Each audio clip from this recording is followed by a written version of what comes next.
नमस्कार भक्तों, आप सभी का स्वागत है इस पवित्र और दिव्य कथा में।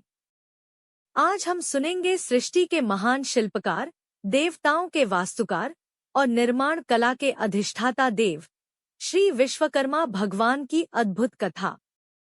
भगवान विश्वकर्मा केवल देवताओं के निर्माता ही नहीं, बल्कि हर कलाकार, इंजीनियर, कारीगर, मजदूर, मशीन ऑपरेटर और उद्योग से जुड़े हर व्यक्ति के आराध्य देव हैं। कहा जाता है कि जहां मेहनत, कला और सच्ची लगन होती है, वहां स्वयं विश्वकर्मा बाबा का आशीर्वाद होता है। तो आइए पूरी श्रद्धा और भक्ति के साथ सुनते हैं यह दिव्य कथा। वीडियो को अंत तक अवश्य देखें, क्योंकि अंत में हम बताएंगे एक ऐसा चमत्कारी उपाय जिससे आपके घर और कार्यस्थल में सुख समृद्धि का वास होगा। बोलिए जय श्री विश्वकर्मा भगवान की। विश्वकर्मा भगवान का जन्म प्राचीन काल की बात है। जब इस सृष्टि की रचना हो रही थी, तब देवताओं ने ब्रह्मा जी से कहा, हे प्रभु, संसार तो बन गया, लेकिन इसे सुंदर रूप देने वाला कौन होगा? महलों, अस्त्र शस्त्रों, नगरों और दिव्य यंत्रों का निर्माण कौन करेगा? तब ब्रह्मा जी ने अपने दिव्य तेज से एक अद्भुत पुरुष को प्रकट किया। उनके हाथों में निर्माण की शक्ति थी, आंखों में ज्ञान का प्रकाश और मन में सृजन की अनंत क्षमता। वही थे भगवान विश्वकर्मा। विश्वकर्मा बाबा ने सबसे पहले देवताओं के लिए स्वर्गलोक का निर्माण किया। उन्होंने सोने की लंका बनाई, द्वारिका नगरी बनाई और इंद्रलोक को अद्भुत सुंदरता से सजाया। कहा जाता है कि उनके बनाए भवन इतने दिव्य थे कि उनमें प्रवेश करते ही मन प्रसन्न हो जाता था।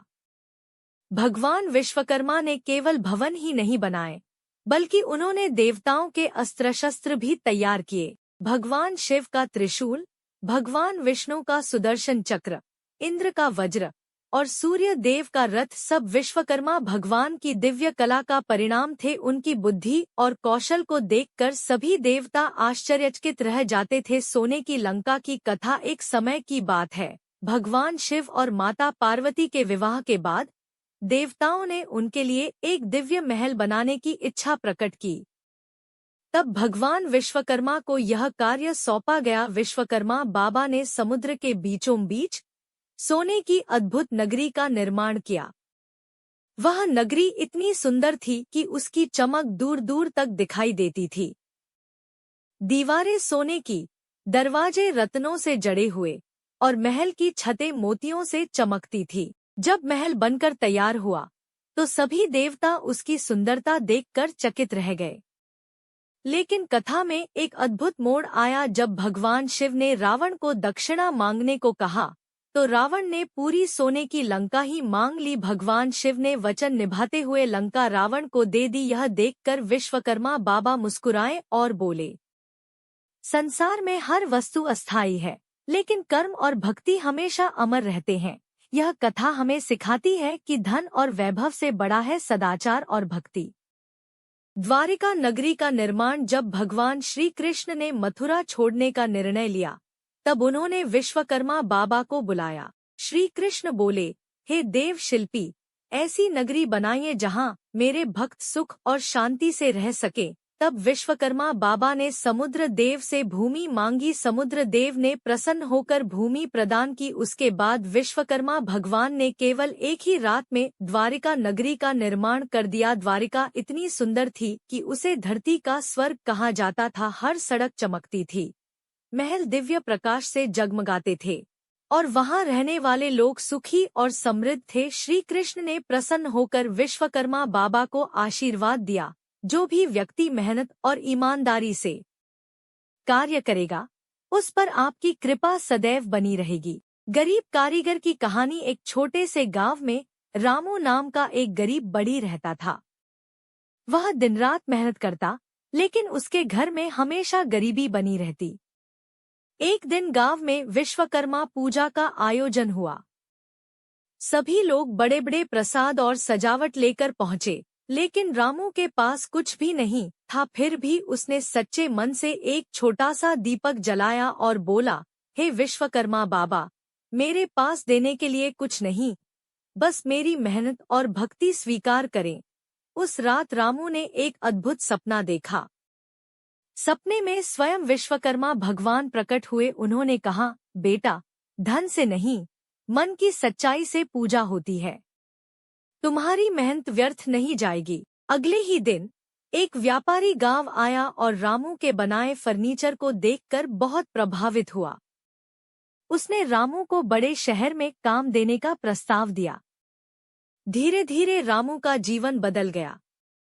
उसका छोटा घर खुशियों से भर गया। लेकिन रामू कभी घमंड नहीं करता था।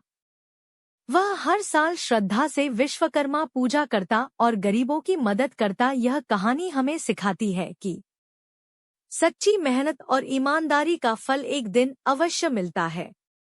विश्वकर्मा पूजा का महत्व। भक्तों, विश्वकर्मा पूजा केवल एक त्योहार नहीं, बल्कि मेहनत और कर्म का सम्मान है।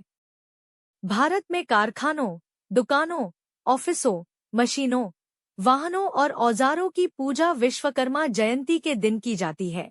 मान्यता है कि इस दिन विश्वकर्मा बाबा की पूजा करने से व्यापार में वृद्धि होती है, मशीनों में खराबी नहीं आती, कार्य में सफलता मिलती है, घर में सुख और समृद्धि आती है। पूजा के दिन लोग अपने औजार साफ करते हैं, दीपक जलाते हैं और बाबा से प्रार्थना करते हैं कि हमारे कर्म को सफल बनाइए। चमत्कारी कथा। कई वर्षों पहले एक फैक्ट्री में बार बार दुर्घटनाएं हो रही थी।